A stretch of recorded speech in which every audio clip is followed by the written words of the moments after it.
That's your break. Well, where to begin? First of all, I'm so excited to be here. And I don't think it's cliche. I think it's awesome. I think it's awesome to gather, and I think it's awesome to be alive. And that is even more poignant when you understand my story. Being free after being in hiding for 35 years makes you appreciate everything, from the smallest blade of grass, the laughter of a child. Who doesn't appreciate the laughter of a child? I'm a breakthrough expert, and what that means is I help you find the gaps. And I came by that naturally because I had a lot of gaps in my life. I had a lot of things that felt like they were disconnected, and I didn't know how to bring them together.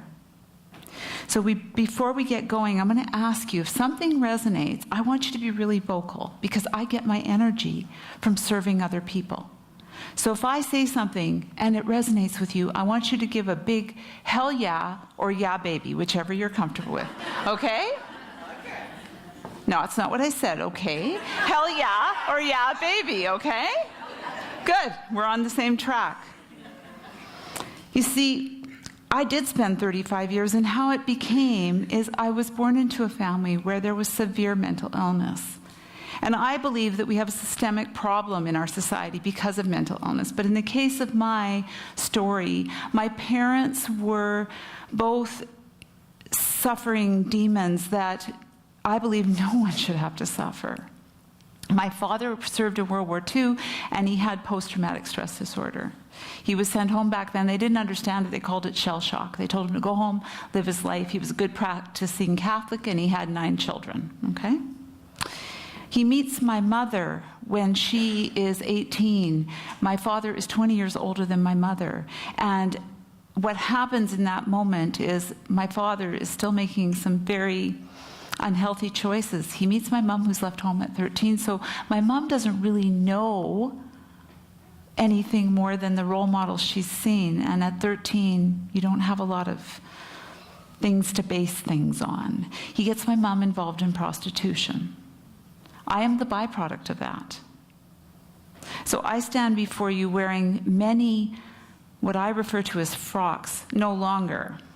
Frocks of shame, frocks of guilt, frocks of fear. Has anyone ever felt ashamed of their past? Hell yeah. Hell yeah. Okay. Cool. Cool. Like, seriously, you don't know actually how exciting that is. And the reason is I'm not alone. And the other reason is this. There are so many nuggets in your past. I tell people often, don't stand in your story, but stand on it. Because your past is what makes you so amazing, so worthy, and so uniquely capable of sharing a story that can change other people's lives. You don't want to be somebody else, do you? Hell no. Yay, I didn't even give you that one. That's awesome. So just a little bit more to make this make sense. By the time I was 14, social services had gotten engaged in our family, and they offered me an opportunity at 15 to go to the best foster parents in Penticton, to give me a break from raising my parents and my siblings. And that is I've selected those words on purpose. I was, in fact, raising our whole family.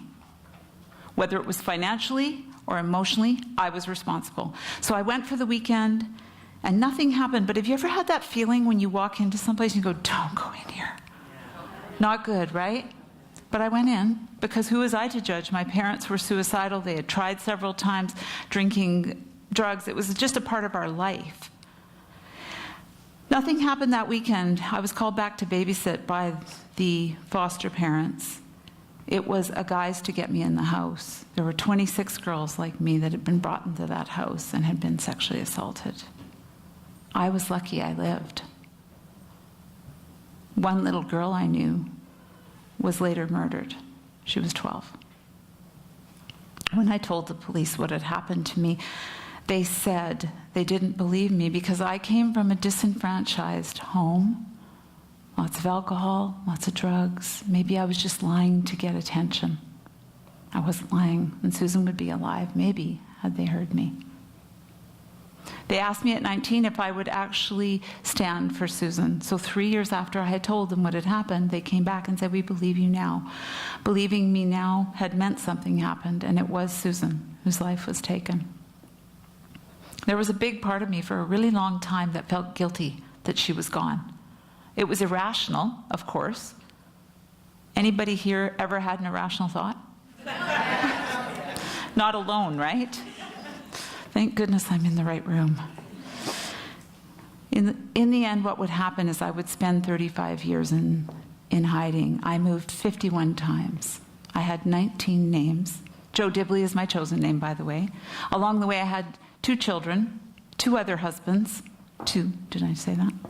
Hell yeah. Hell yeah. I'm in the club of 3. I was never allowed to tell anyone I was with that I was in hiding. So imagine what happens when the RCMP come to the door and ask for Mary Chalette, which, by the way, is my birth name. Who's Mary Chalette? Oh, that's me, honey. Didn't bode well. Kind of ended the marriages.